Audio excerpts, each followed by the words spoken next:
Hello everyone, good morning and welcome back to my channel. কেমন আছো সবাই? আশা করি সবাই ভালো আছো, সুস্থ আছো। আমিও মোটামুটি বেশ ভালো আছি। শুভপ্রিয়া ক্রিয়েশনের আর একটা নতুন ব্লগে তোমাদের স্বাগত। কেমন আছো সবাই অবশ্যই কমেন্ট করে জানিও। অনেক দিদিভাইরা অনেক কিছু কমেন্ট করেছো, এখনো পর্যন্ত রিপ্লাই দেওয়ার সময় পাইনি। তো প্লিজ তোমরা রাগ করো না আমার মিষ্টি দিদিভাইরা, প্লিজ এভাবে আমার পাশে থেকো আর ভিডিও দেখতে থাকো। তো কি বলবো, আজকের ঘুম থেকে উঠতে এতটাই লেট হয়ে গেছে যে সকাল সকাল না কাজকর্ম আজকের করতে ইচ্ছা করছে না। মানে সকালবেলা ধরো এই যে বাসি ঘরটা ঝাড় দিয়ে এখন মুছছি, বাদ বাকি সমস্ত কাজ পড়ে রয়েছে আর ঘর পুরো অগোছালো। মানে ছেলেকে স্কুল পাঠিয়ে তারপরে ঘর গুছাবো।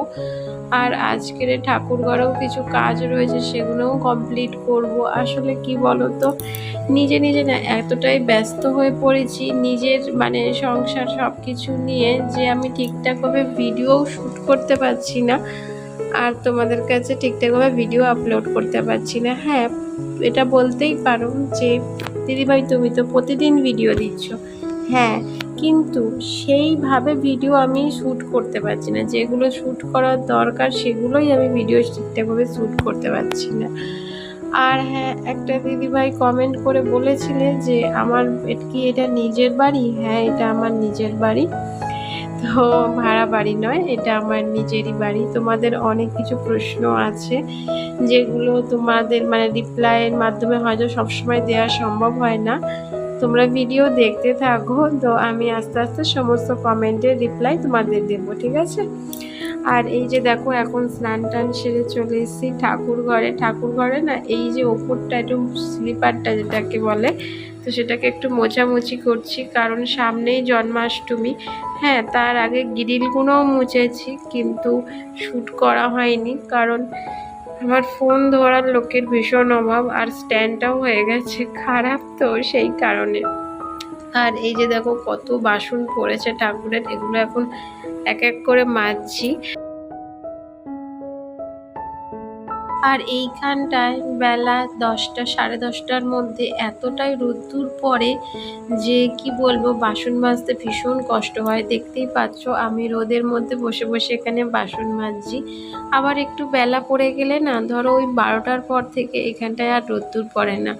কিন্তু এখন থেকে আমি চেষ্টা করব সকাল সকালই ঠাকুরকে পুজো দেওয়ার, কারণ দেখো সকাল সকাল পুজো দেওয়াটা খুবই দরকার। আর যেহেতু আমার গোপাল ঠাকুর রয়েছে, তাই তোকে তো ঘুম থেকে তুলতেই হয় সকাল সকাল।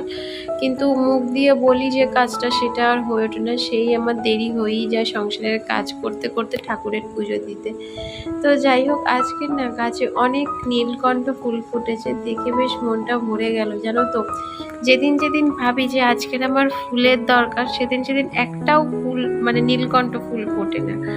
আর যখন আমার সেরকম ফুলের দরকার পড়ে না, তো তখন আমার গাছে ফুল ভরে যায়। যেমন কালকের বৃহস্পতিবার, জানি না কটা ফুল ফুটবে।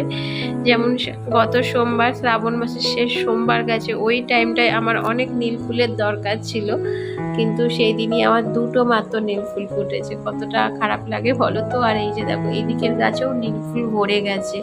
আর এখান থেকে কয়েকটা তুলসী পাতা তুলে নিলাম, যেহেতু আমার নারায়ণ আর গোপু সোনা রয়েছে সেই কারণে। বাইরে না খুব সুন্দর একটা মিষ্টি হাওয়া চলছে জানো তো। আকাশটা একটু একটু মেঘলা করছে, বা কখনো কখনো রোদও উঠছে। তো এক কথায় বলতে গেলে ওয়েদারটা খুব সুন্দর। তো পুজো টুজো দিয়ে এসে এখন রান্না বসিয়েছি, কিন্তু রান্নাটা আমি ঠিকঠাকভাবে আজকে শ্যুটই করতে পারিনি। তো যাই হোক, আর এই যে ভিডিওটা দেখছো, এটা হচ্ছে দুপুর 2:30টার ভিডিও। আমি দুপুরে লাঞ্চ টাঞ্চ করে আমি ব্রাশ করি, তো এখন এটাকে ব্রাশ করছি। ভেবো না এটা সকালে, না এটা সকালের না, আমি 2 টাইম ব্রাশ করি, মানে দুপুরে ভাত খাওয়ার পর আর রাতে শুতে যাওয়ার আগে অবশ্যই ব্রাশ করি। এটা আমার একটা অভ্যাস হয়ে গেছে বলতে পারো। মানে কি বলতো, মাছ টাছ খেলে না আমার একটা আষ্টানি গন্ধ লাগে, তো যতক্ষণ না আমি ব্রাশ করব ততক্ষণ আমার একদম ভালো লাগে না। তো যাই হোক, এখন একটু ঘুমাবো। তো মানে ঘুমাবো বলতে গেলে কোনো কোনো দিন ঘুম হয়, আবার কোনো কোনো দিন ছেলে এত বিরক্ত করে সেদিন আর ঘুমোতেই পারি না। আর কোনো দিন যদি শ্যুট করার থাকে তাহলে শ্যুট করি। তো যাই হোক, এই যে ভিডিওটা এটা হচ্ছে সন্ধেবেলার, মানে সন্ধে তখন 7টার মতো বাজে। একটা গ্যাসে ছেলে দুধ বসিয়েছি গরম, আর একটা গ্যাসে বসিয়েছি চা। এখন আমি মানে ঠাকুরের সন্ধে টন্ধে দিয়ে এসে চা বসিয়েছি। আর আমার বর আর আমি আজকের একটু বেরোবো। হ্যাঁ, অবশ্যই ছেলেকে নিয়ে যাব। তো সেই জন্য একটু তাড়াহুড়ো করছি। কোথায় যাব কিছু বুঝতে পারলে? নাম না বোঝারই কথা। আর এই যে দেখো, চলে এসেছি আজকে ঝুলনের মেলায়।